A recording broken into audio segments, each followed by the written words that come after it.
Patriotic efforts में आप सभी का हार्दिक स्वागत एवं अभिनंदन है। नवल किशोर की ओर से आप सभी को सादर नमस्कार। पिछले वीडियो में हमने इस बात पर चर्चा की थी कि मोदी जी अचानक क्यों पलट गए, अचानक क्यों बदल गए। वह मोदी जी जो हिंदुत्व और भारतवाद का राग लगातार अलापते रहे, बल्कि यह कहें कि हिंदुत्व और राष्ट्रवाद के वो प्रतिमूर्ति बने रहे, तो इसमें कोई बड़ी बात नहीं होगी।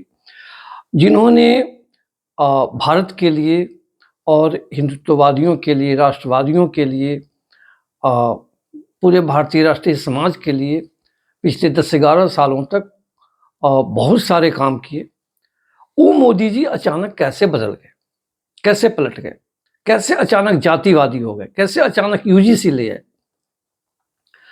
तो उस वीडियो में हमने लास्ट में कहा कि इसके लिए मोदी जी की पृष्ठभूमि को, उनके अतीत को जानना जरूरी है, आवश्यक है। तभी हमारे इस सवाल का जवाब हमें मिल पाएगा, अन्यथा हम परेशान होते रहेंगे। तो चलते हम मोदी जी के बचपन की बात करते हैं।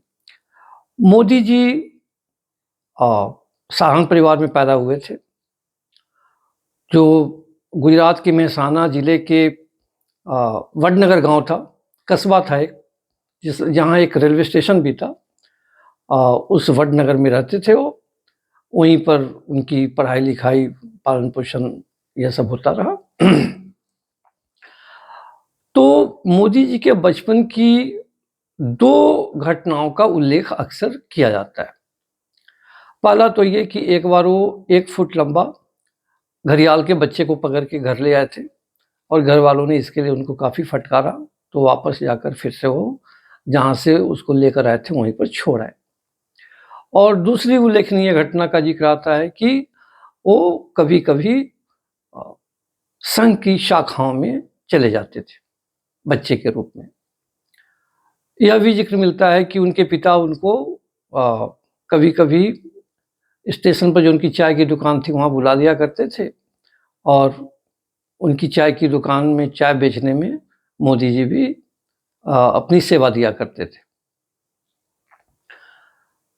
अगर हम एक विद्यार्थी के रूप में जानना चाहें कि वो पढ़ाई लिखाई में कैसे थे, तो इसका कोई पुष्ट जिक्र हमें नहीं मिलता है।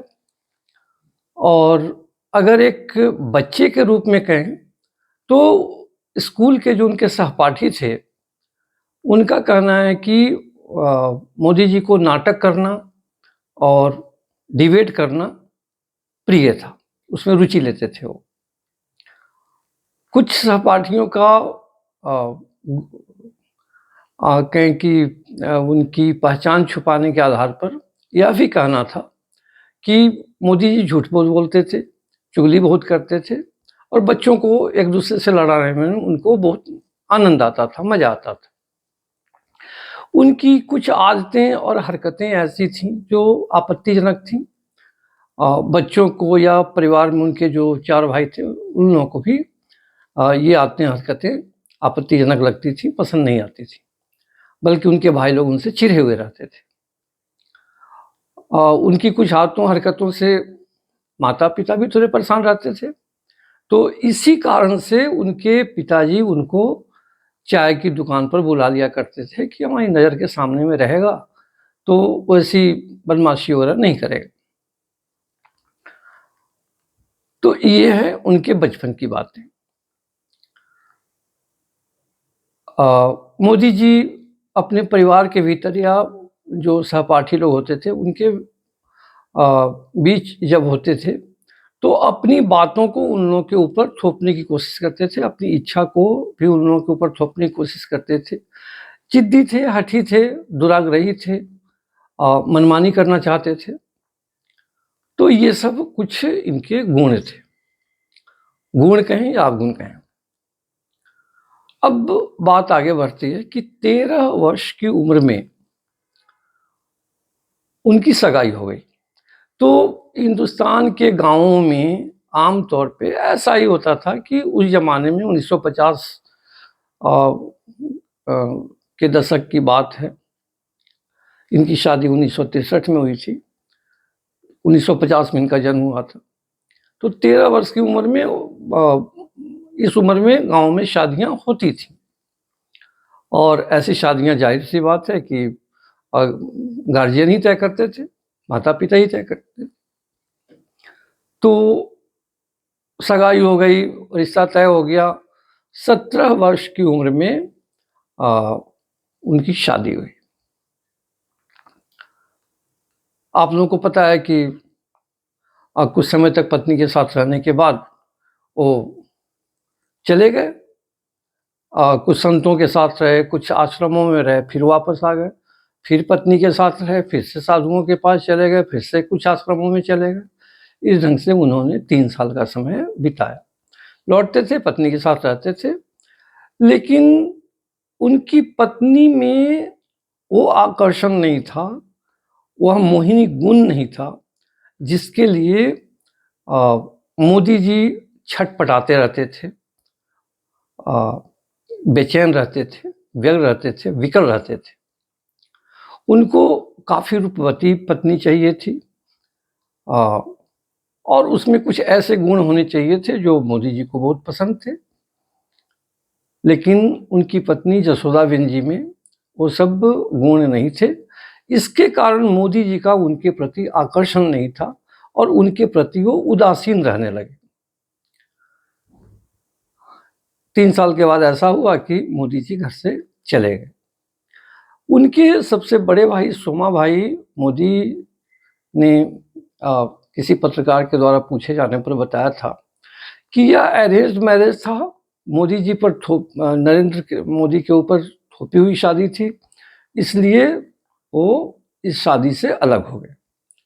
अरे भाई, उस उम्र में और उन परिस्थितियों में, उस परिवेश में शादी तो अरेंज मैरिज ही होती थी, और इसमें कोई भी नहीं कहता था कि शादी हमारे ऊपर थोपी हुई है।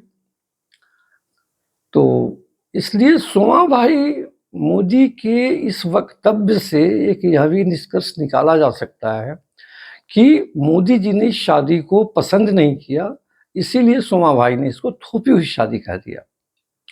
उन्होंने ये भी कहा कि शादी में कंज्यूमेट नहीं हुआ था, लेकिन ये उन्होंने जानबूझकर गलत बोला। शादी में कंज्यूमेशन हुआ था, या उनकी पत्नी जसोदाबेन ने जो कई बार इंटरव्यू दिया उसमें स्पष्ट होता है।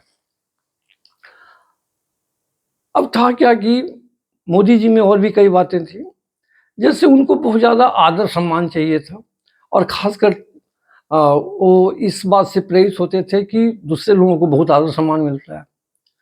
इन्होंने यह भी देखा कि जो साधु संत उनके आसपास में आते थे, गांव में आते थे, उनके पड़ोस में आते थे, तो अकिंचन होते थे, उनके पास कुछ खास नहीं होता था, लेकिन साधु संत होने का उनकी बड़ी इज्जत होती थी, बहुत आदर सम्मान मिलता था। तो मोदी जी को लगा कि हम भी साधु संत बन जाएं तो हमें भी आदर सम्मान मिलेगा। तो ओवरऑल जो था मोदी जी का ये नेचर था। परिवार के भीतर भी उनके भाई लोग उनको पसंद नहीं करते थे, चिढ़े रहते थे, और इसके कारण मोदी जी भी अपने भाइयों से चिढ़े रहते थे, उनसे दूर होना चाहते थे, पत्नी से भी दूर होना चाहते थे। तो साधु संतों के साथ 2 साल की संगति बीच बीच में होती रही, जिसके कारण इनमें कुछ साधु संतों के बोलने वाली शैली आ गई। कुछ संस्कृत के श्लोक याद हो गए, कुछ रामायण महाभारत की भी बातें इनको इनके दिमाग में आई, लेकिन इनमें साधु और संत बनने वाली प्रवृत्ति नहीं थी। इसलिए साधु संतों ने कहा कि तुम साधु संत बनने के प्रयास में मत रहो, तुम सामाजिक जीवन में जाओ। जिसको बाद में मोदी जी ने कहा कि उन्होंने कहा कि तुम आध्यात्मिक संत नहीं, तुम राज संत बनो, तुम्हारे जीवन में राजयोग है, तो जाओ और समाज में रहकर काम करो। आज के लिए इतना ही, कल हम फिर मिलते हैं इसी बात को आगे बढ़ाने के लिए, और दिलचस्प बातें होंगी। तब तक के लिए नमस्कार।